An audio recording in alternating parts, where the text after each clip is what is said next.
Jadi pada pertemuan pertama kemarin kita sudah mempelajari big data ya, definisi big data, kemudian ada karakteristik big data.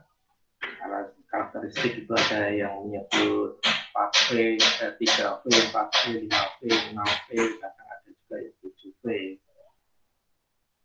Dan beberapa contoh. Nah, pada pertemuan berikutnya sebenarnya kita hanya akan mengulas lebih dalam dari materi pada minggu kemarin. Ya, pada minggu ini kita akan lebih bahas mengenai contoh dan sumber big data. Jadi yang kita pelajari pada hari ini ada contoh-contoh big data, bagaimana big data dihasilkan, sumber-sumber big data, dan berbagai macam big data.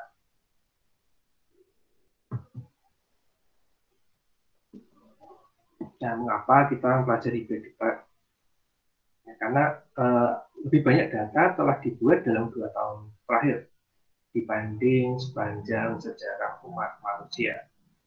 Ya, jadi ada peningkatan data digital ya, terutama data digital dalam 2 tahun terakhir ini, dalam tahun-tahun terakhir ini.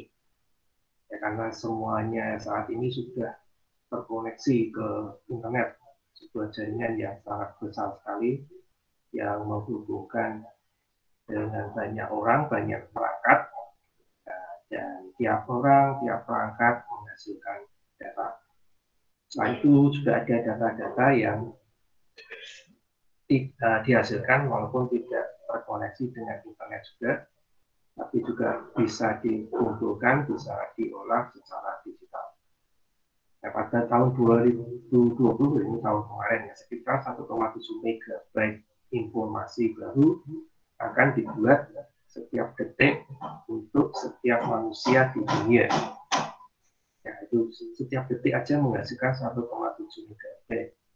Dan itu manusia ya, belum dari perangkat-perangkat.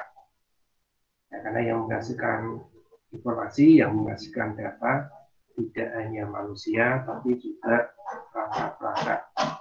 Baik perangkat-perangkat yang kita gunakan secara langsung maupun perangkat-perangkat yang sifatnya membantu manusia. Ya, ada banyak sekali data, dan kalau data itu bisa kita manfaatkan, pengaruhnya akan membuat hidup kita lebih baik. Ya, kalau data itu bisa kita olah, kemudian kita analisa, maka kita akan mendapatkan suatu kesimpulan, suatu hasil yang membuat hidup kita lebih baik. Dan grafik pertumbuhan data. Ya, kalau kita sekarang ini berada di posisi 2021 ini. Ya, 2021 ini sekitar 60 zettabyte di sini ya, sekitar 60-an zettabyte. Dan akan meningkat terus sampai 2025. Jadi kalau yang ini dibuat 2018 sebetulnya ya. Jadi data setelah tahun 2018 itu data perkiraan, data prediksi. Termasuk yang 2021 itu prediksi. Saya belum menemukan grafik yang lebih baru lagi. Dan prediksinya ini meningkat terus. Dan kalau saya lihat prediksi-prediksi itu mirip-mirip ya. Tahun 2025 itu lebih dari 100 zettabyte. Hampir semuanya menyatakan lebih dari 100 zettabyte jumlah datanya yang dihasilkan.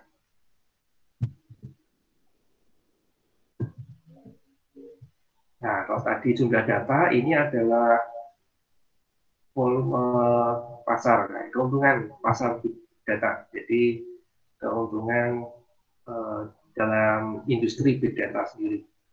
Diperkiraan keuntungan pasar big data secara global. Ini angka ini dalam miliar dolar Amerika. Yang pada 2011 sampai 2027 ini menunjukkan bahwa untuk big data ini memberikan keuntungan yang semakin meningkat terus. Kalau kita sekarang di 2021 ya ini untuk ya paling tidak 6 tahun ke depan itu masih akan memberikan keuntungan yang cukup besar dan masih meningkat terus. Karena datanya juga akan bertambah banyak ya. Nah, kemudian sumber-sumbernya juga akan bertambah banyak juga. Jadi bukan hanya manusia dan perangkatnya yang bertambah, tetapi juga sumber-sumber data yang lain pun juga akan bertambah, volumenya juga akan bertambah, dan keuntungan di pasar big data ini juga akan bertambah besar juga.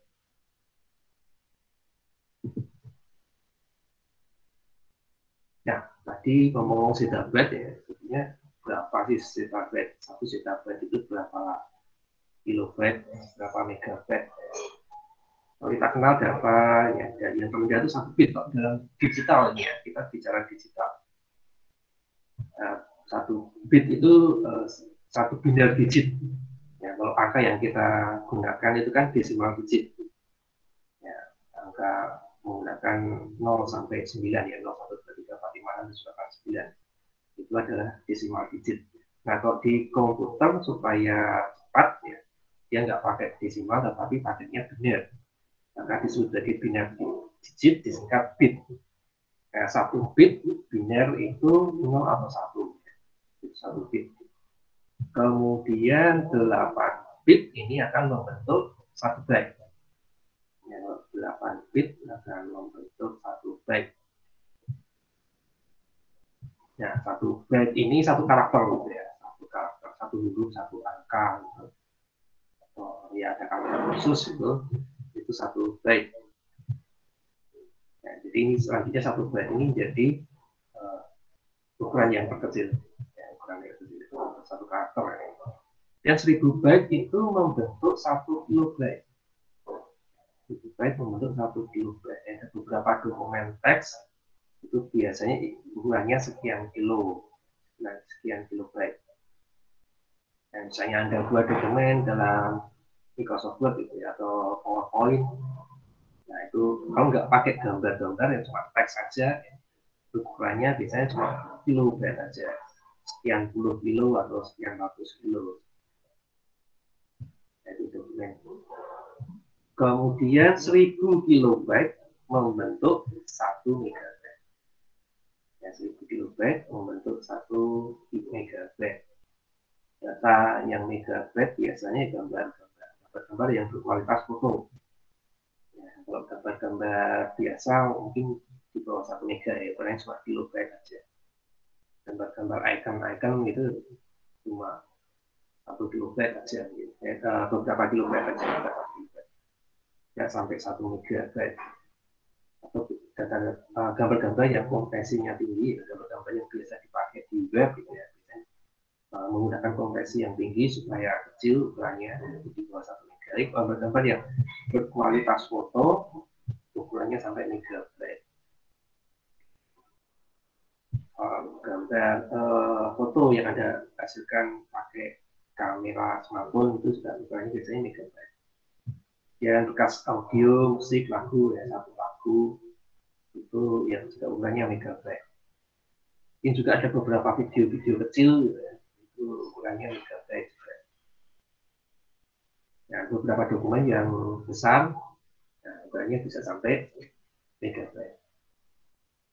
Log file yang ukurannya besar itu bisa sampai megabyte. Nah, log file biasanya memuat data berhari-hari ya, bahkan berbulan-bulan, bisa sampai 1 tahun. Nah, ukurannya bisa sampai megabyte atau bahkan gigabyte.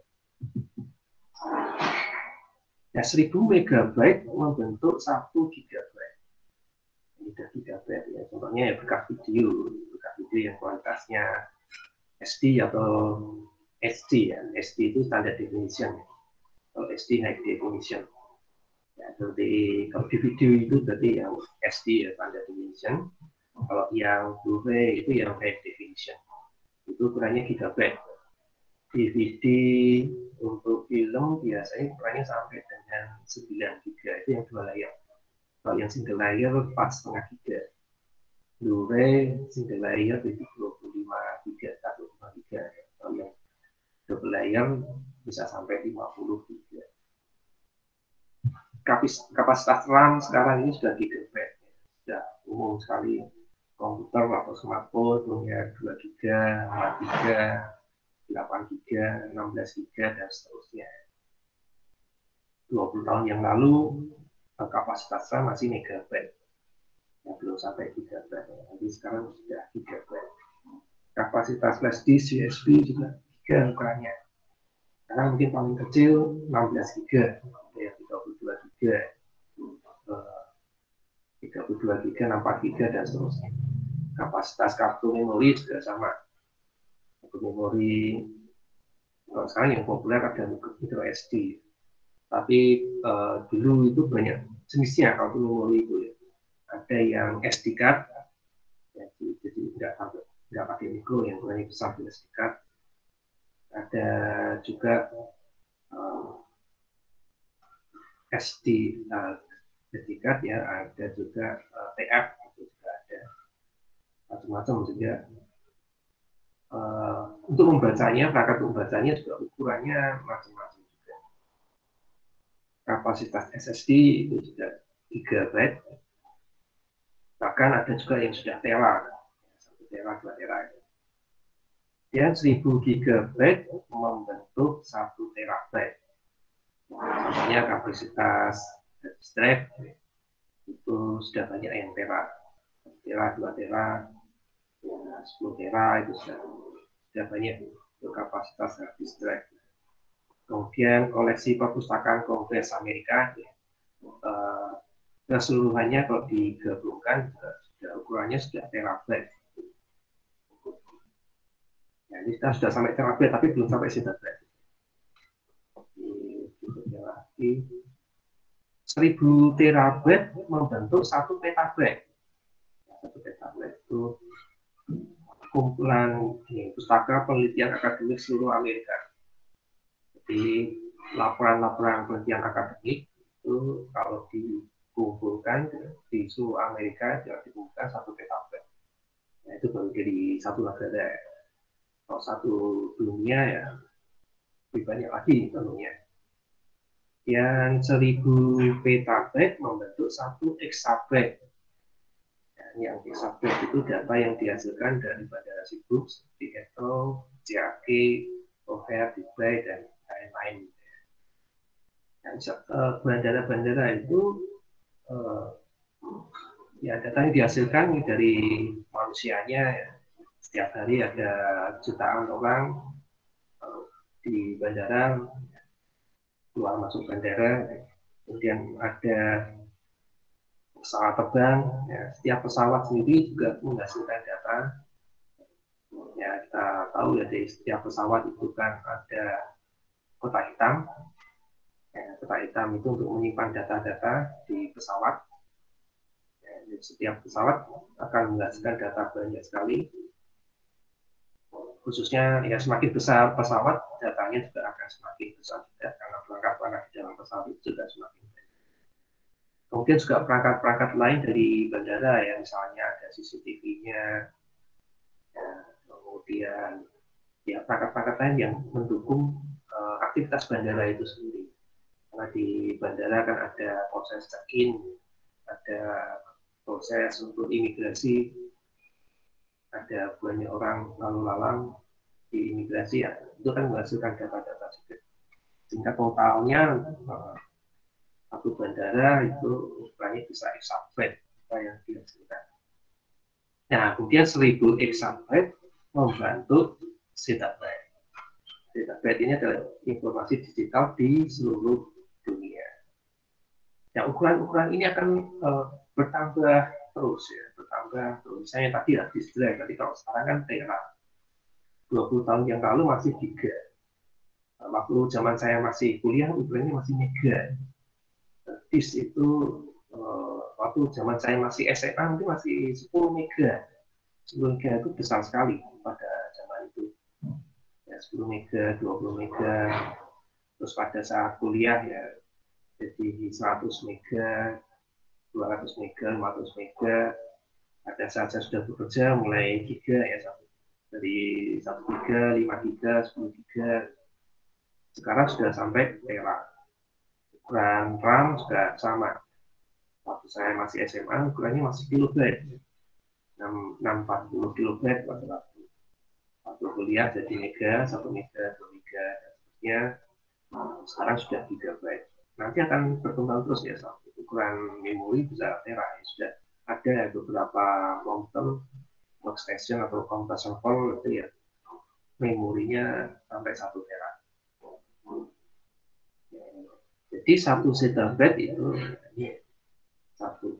Bagaimana bacanya nolnya aja ada banyak sekali ya, sekian byte. Nah, kok di sini saya gunakan dia kelipatan 1000, kelipatan 1000. Kalau di komputer biasanya yang digunakan bukan kelipatan 1000, tetapi kelipatan 1024. Mengapa 1024? Karena 1024 itu sama dengan 2 pangkat 10. 2 pangkat 10 itu 1024. Itu yang dipakai di komputer. Jadi karena komputer tadi pakainya biner ya, digital, akan lebih memudahkan itu kalau semuanya berbasis 2. Ya, berbasis 2, maka ukuran pun ya menggunakan 2 pangkat sekian itu lebih mudah menghitungnya. Tetapi kalau yang dipakai secara umum itu ya 1 kilo itu 1000. 1 kilogram itu kan 1000 gram. Ya, seperti itu ya. 1 kilometer itu 1000 meter. Jadi kalau yang secara umum yang saya gunakan seperti ini ya 1 kilo itu 1000, 1 mega itu 1 juta dan seterusnya. Jadi kelipatan 1000 yang dipakai secara umum. Nah itu jadi mungkin ada yang membedakan ya, ada yang 1024, ada yang kalau kita beli hard disk ya biasanya satuan yang digunakan juga 1000 gitu ya. Jadi kalau Anda beli hard disk katakanlah 1 tera gitu ya, itu sebetulnya 1 tera itu sama dengan 1000 giga. Ya, sama dengan 1000 giga, sama dengan 1 juta mega berarti. Nah, tapi ketika kita pasang di komputer, ukurannya jadi kecil, nggak sampai 1 tera, karena kalau di komputer menggunakannya 1024. Ya, kita bagi-bagi 1024. Itu mengapa kok kita kapasitas hard disk antara yang tertera di hard disknya dengan yang terdeteksi di komputer itu beda. Yang di komputer jadi lebih rendah, lebih kecil karena menggunakan pembagi yang berbeda. Bagi 1000 dan bagi 1024. Nah, data itu dihasilkan dari mana aja? Data bukan hanya dihasilkan dari manusia ya, tapi ada juga dari mesin. Seluruh data dunia itu akan diproduksi oleh mesin. Ya, jadi contohnya ya mesin pesawat akan menghasilkan data yang dicatat dalam black box atau kotak hitam. Mesin komputer ya, juga akan menghasilkan data. Ya, mesin server, web server akan menghasilkan data. Setiap ada kunjungan ke web server, misalnya Anda mengunjungi satu web yang Unisba misalnya, maka server akan mencatat kunjungan Anda pada lognya. Ya, jadi ada log setiap kunjungan itu pasti akan dicatat. Ya, kalau Anda menggunakan media sosial, ya setiap Anda posting, ya akan dicatat ya, baik posting teks, posting gambar, posting video, ya, akan dicatat, akan disimpan, dan itu menjadi data. Ya, smartphone Anda, setiap Anda gunakan untuk memfoto, nah, itu jadi data digital juga. Data suara, dan kalian rekam suara, ya, itu data digital juga. Sebagian besar data dunia akan diproduksi di emerging market. Apa itu emerging market? Emerging market itu kalau terjemahannya negara berkembang ya, kalau terjemahannya. Tetapi sebetulnya yang disebut emerging market itu negara yang lebih maju dibandingkan negara berkembang, tapi belum bisa dikategorikan sebagai negara maju. Jadi dia di atas negara berkembang, cuma belum memenuhi syarat untuk disebut sebagai negara maju. Contohnya, ya Indonesia itu emerging market. Ya, bahkan Amerika itu sudah mengkategorikan Indonesia sebagai negara maju.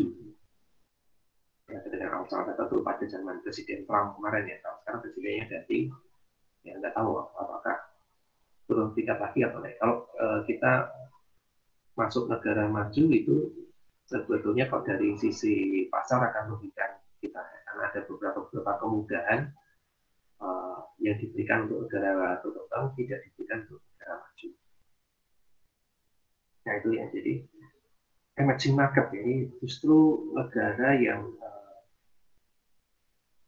negara berkembang sebetulnya. Jadi antara negara berkembang belum masuk, tadi belum masuk negara maju.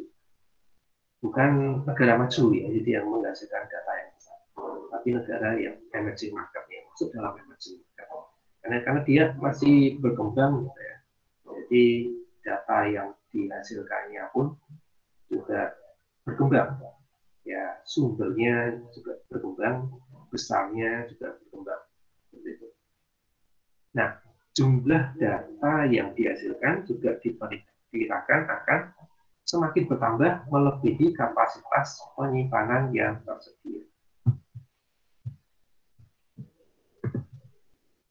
Nah, ini berbagai macam sumber data, ya, ada data dari image, ya, dari gambar, ya, media bisa berupa video, suara, dari basis data. Dari basis data ini adalah sumber data yang terstruktur, lokasi, ya, smartphone Anda biasanya ini ya, mencatat lokasi Anda, ya, mencatat lokasi Anda.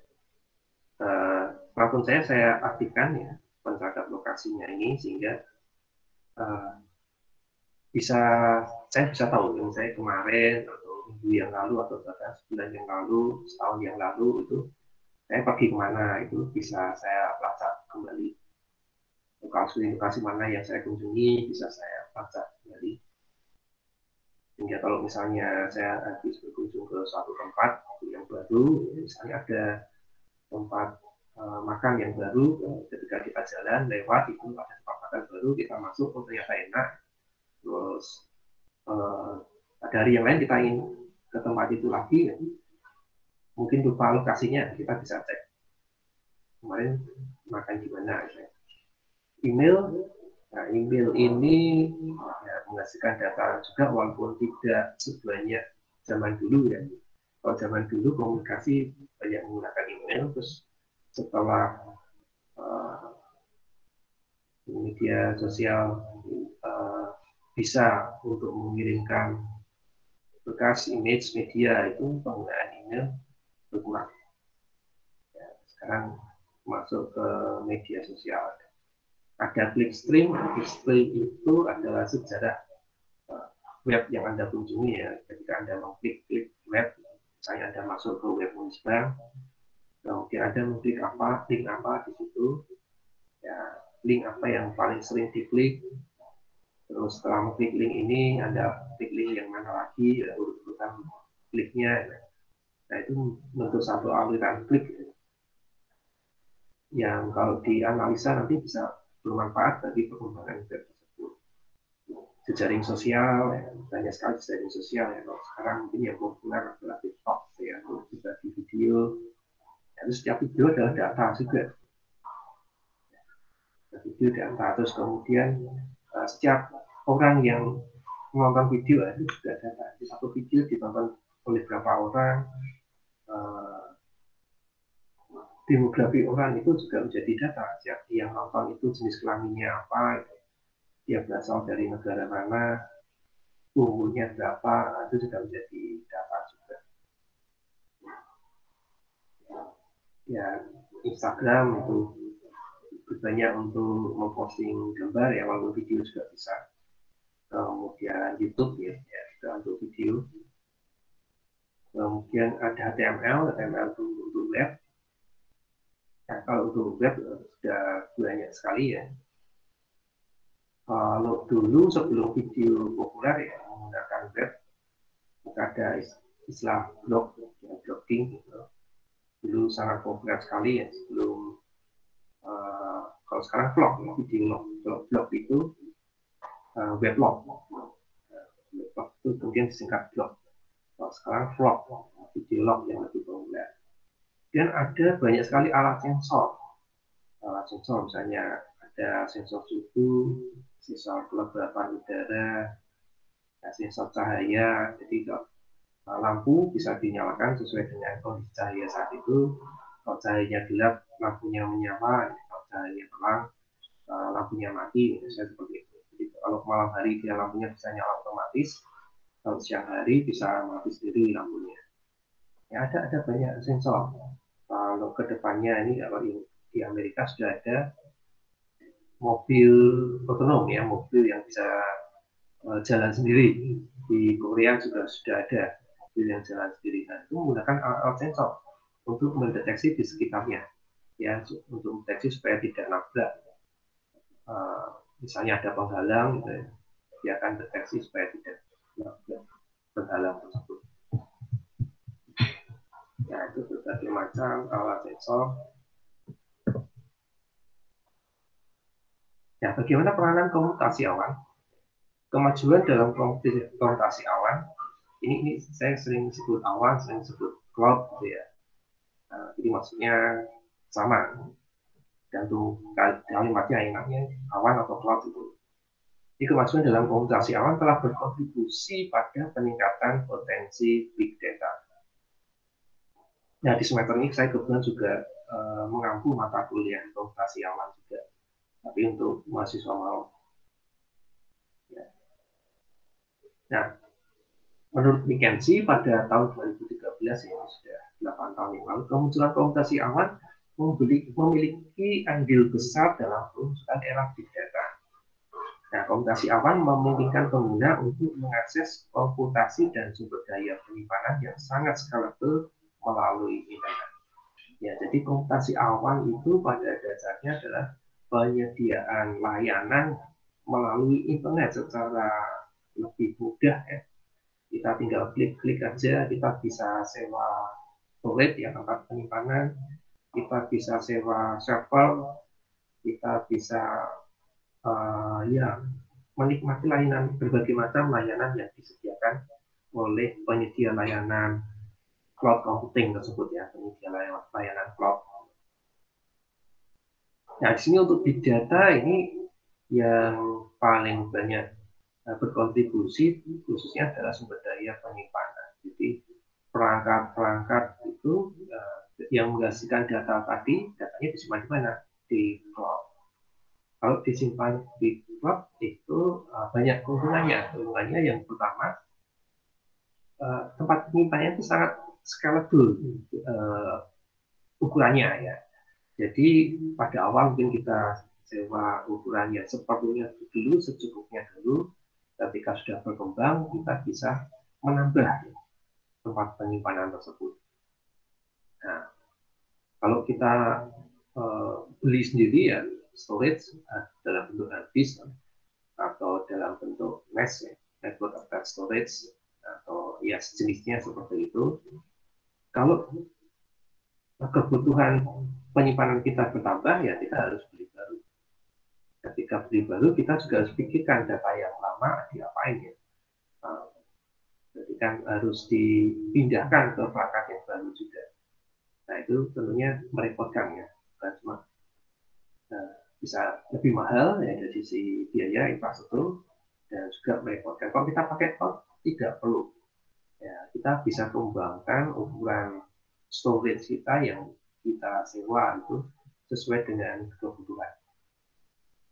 Tanpa harus memikirkan infrastrukturnya, kita mau sewa berapa aja bisa. Dan keuntungan yang lain adalah dengan menggunakan cloud mudah diakses di berbagai tempat di seluruh dunia.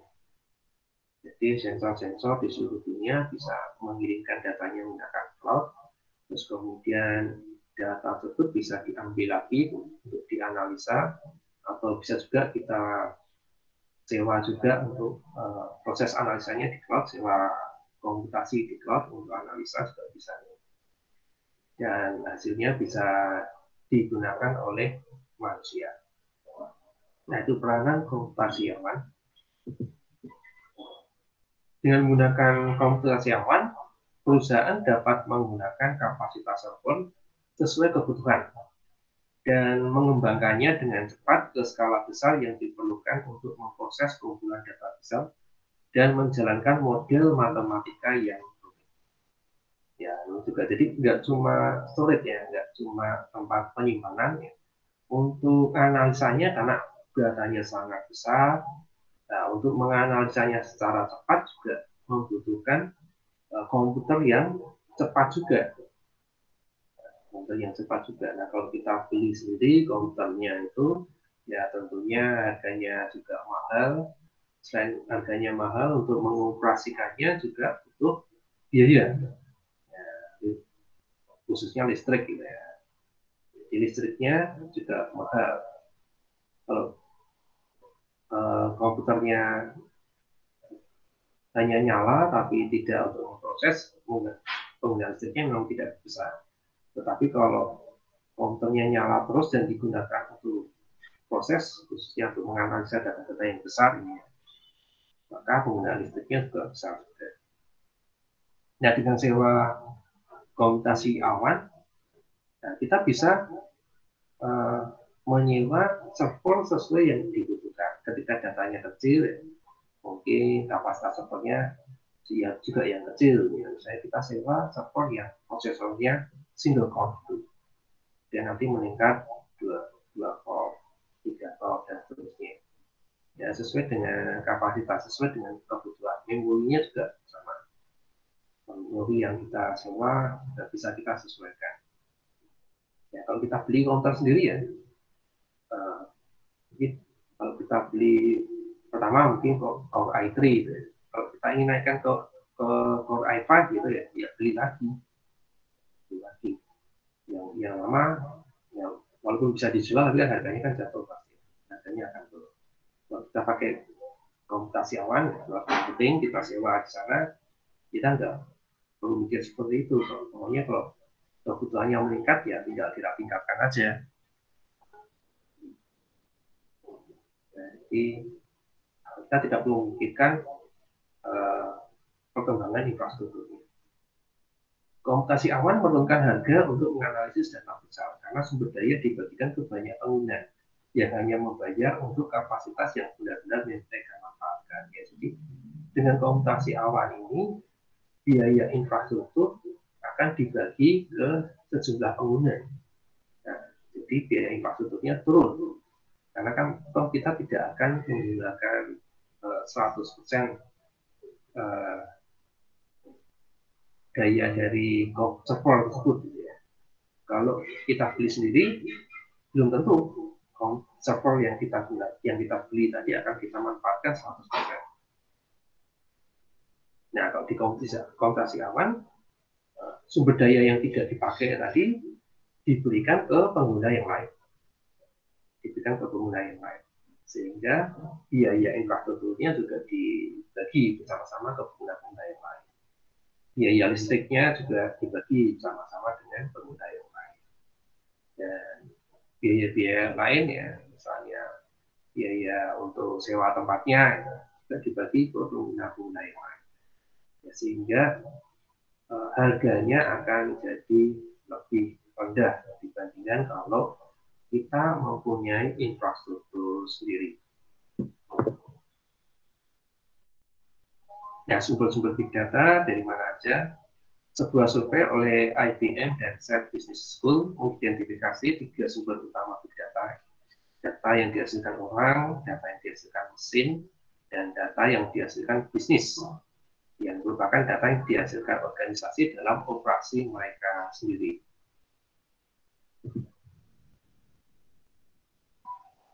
Nah, bagian di sebelah kanan itu menunjukkan anggapan yang berbeda, di mana kemudian diisi untuk memilih lebih dari satu jawaban. Jadi, ini merupakan hasil survei ya, mengenai sumber-sumber big data, terus kemudian setiap orang yang menjawab sumber big data itu boleh memilih lebih dari satu.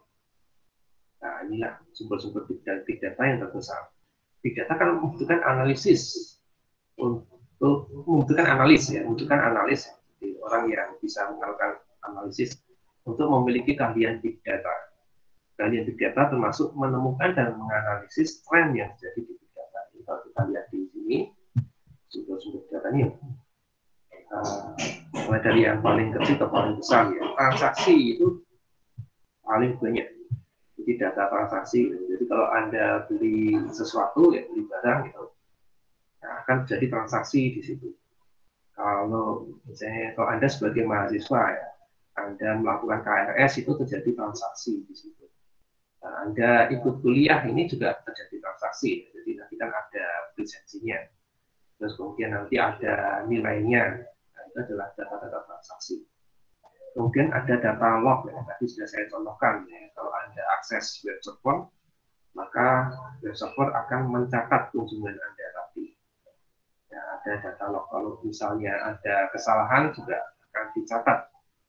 Ya, komputer kita juga selalu mencatat juga. Kita pakai Windows memang lognya ada disembunyikan ya. Istilahnya event viewer kalau Anda lihat di Windows. Jadi kalau Anda pakai Linux itu akan lebih mudah untuk menemukan lognya karena tersimpan di tempat yang umumnya ada di directory var log. Ada semua log catatan-catatan dari aplikasi-aplikasi, catatan dari sistem ada di situ. Misalnya setiap sistem booting pasti dia juga akan memberikan data log ya, supaya kalau terjadi masalah pada saat booting kita bisa menganalisa kira-kira kesalahannya di mana dengan membaca data log tadi. Ada event, ya, ada kejadian-kejadian, itu adalah sumber data. Ada email, media sosial, ada sensor, ada external feed. Feed itu untuk ya, mengumpulkan berita-berita yang ada di internet. Ada data dari RFID atau POS, ini yang biasa digunakan kasir di supermarket ya, untuk mempercepat kita pakai RFID seperti Indomaret atau Alfamart itu biasanya di scan gitu ya. Ada teks bebas ya, teks bebas itu ya yang berasal dari web itu misalnya. Ada geospasial, itu data lokasi, ada audio dan ada gambar diam atau video. Nah, itu berbagai macam sumber big data yang banyak sekali gitu ya.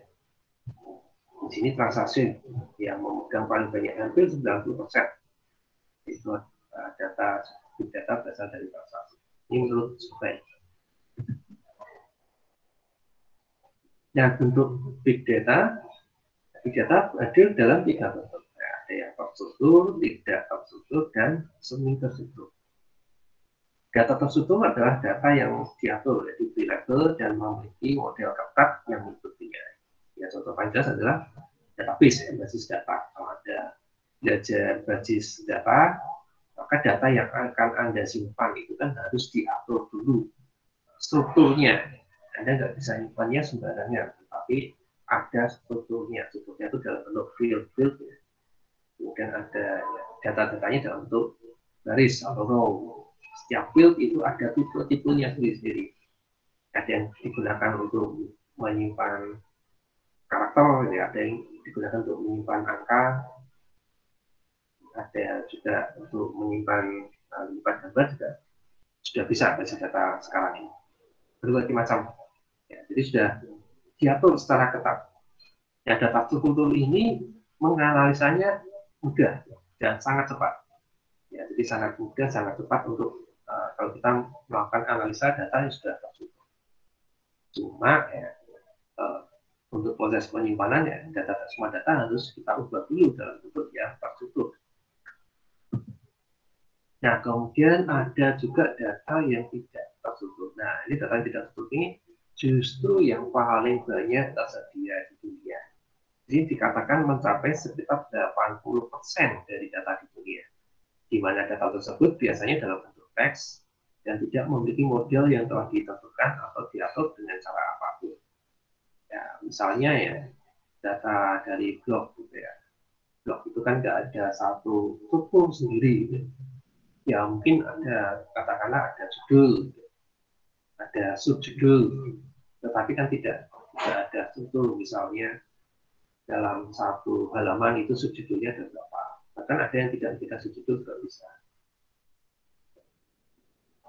Data-data dari web ya, itu umumnya tidak terstruktur. Sebagian besar justru tidak terstruktur. Dan ada data semi terstruktur yang merupakan kombinasi keduanya.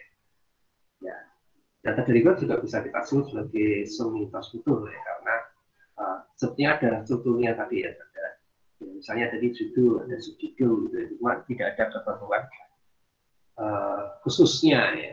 Jadi bisa aja diberi judul, bisa juga enggak, semi judul juga bisa dipakai, bisa juga enggak. Yang pakai satu, pakai dua, yang pakai banyak, tapi ada juga yang enggak pakai. Jadi sudah ada struktur, cuma tidak seketat data yang terstruktur tadi. Data yang semi terstruktur adalah mirip dengan data yang terstruktur, yang mungkin memiliki struktur terorganisasi, tetapi tidak memiliki model yang ditentukan secara ketat. Model itu ya pakai basis data tadi ya, saya contohkan tadi kan, kalau kita mau simpan di basis data, kita buat modelnya dulu ya, kita buat tabelnya dulu, buat tabel itu membuat model. Kita tentukan field-fieldnya apa saja, tipe data dari tiap field itu apa.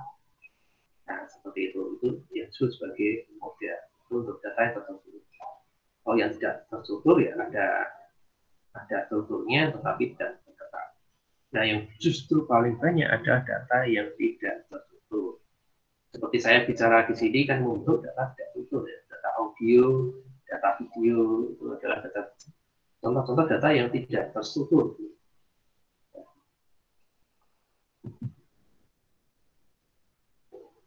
Nah, sumber data big data yang tertutup biasanya adalah basis data relasional dan spreadsheet. Spreadsheet itu ya dari Excel. Nah, jadi data-data yang sudah dalam bentuk tabel. Ya, dalam bentuk tabel itu adalah data-data yang terstruktur. Dengan jenis struktur ini kita tahu bagaimana data dikaitkan dengan data lain. Apa arti datanya, dan datanya mudah untuk di-query. Di-query itu berarti dicari, ya, ditampilkan kembali dengan bentuk yang berbeda ya, menggunakan bahasa pemrograman seperti SQL. Jadi kalau Anda belajar basis data, pasti Anda akan belajar bahasanya, yaitu bahasa SQL, Structured Query Language. Ya, di bahasa query yang terstruktur. Ya, jadi data struktur yang paling mudah diolah, paling mudah dianalisa. Jadi paling cepat kalau kita ingin mengolah data ya, kalau mau cepat ya, data yang struktur. Pencariannya juga sangat cepat. Pencariannya juga sangat cepat. Jadi kalau kita ingin cari data yang sangat cepat, gunakan basis data. Ya, simpan data kita dalam basis data supaya nanti pencariannya jadi cepat. Nah, kalau yang semi tertutup itu dalam file XML atau JSON gitu ya, atau HTML kalau dilihat HTML. Cuma kalau HTML itu tidak hanya isinya tidak hanya data, ya, tapi juga ini ya, ketentuan untuk menampilkan data kalau di HTML. Itu XML, JSON, XML itu simpan data ya. JSON itu biasa banyak dipakai di web.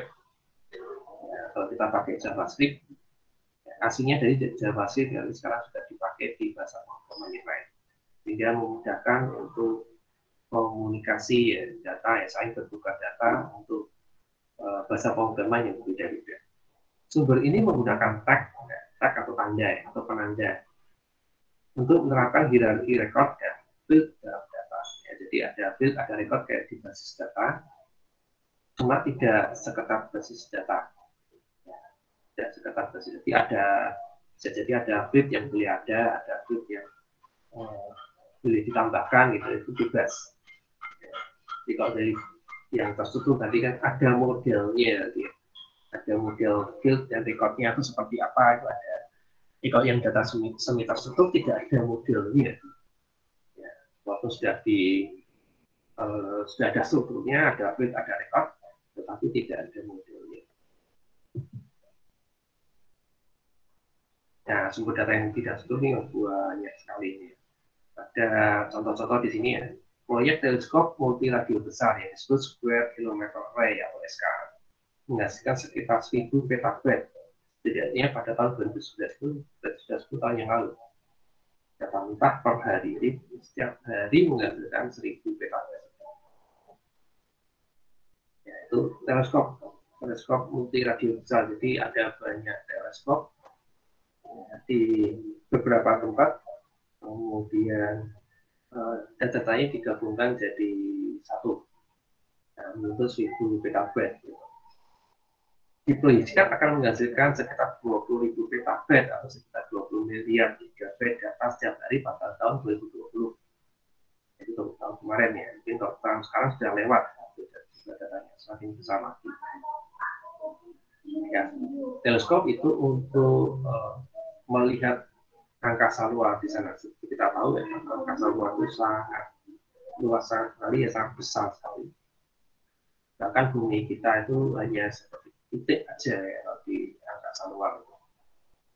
Saat ini terjadi ledakan data yang berasal dari aktivitas internet dan khususnya produksi dan konsumsi video serta aktivitas media sosial. Berkembangnya TikTok ya, banyak video diupload tiap harinya karena sangat mudah sekali untuk upload video di TikTok. Nah, itu menambah ledakan data di aktivitas internet.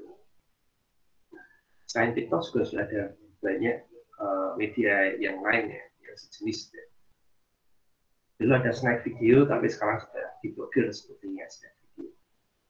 Yang angka-angka ini akan terus bertambah seiring dengan peningkatan kecepatan internet dan semakin banyak orang di seluruh dunia yang memiliki akses ke internet. Jadi semakin banyak orang yang memiliki akses ke internet. Ya. Di Indonesia aja mungkin saat ini baru di kota besar atau setidaknya yang tempat-tempat yang terjangkau sinyal HP gitu ya. Telepon seluler. Nah, semakin banyak yang terjangkau, nah, semakin bertambah orang yang menggunakan telepon seluler, ponsel, gitu. Data-datanya juga akan makin bertambah juga. Nah, kalau di Jawa pada umumnya semua tempat sudah terjangkau. Ya, sinyal ponsel ini ya, walaupun di beberapa tempat tertentu mungkin sinyalnya lemah. Tapi kalau kita keluar Jawa masih banyak tempat-tempat yang belum terjangkau sinyal seluler ini.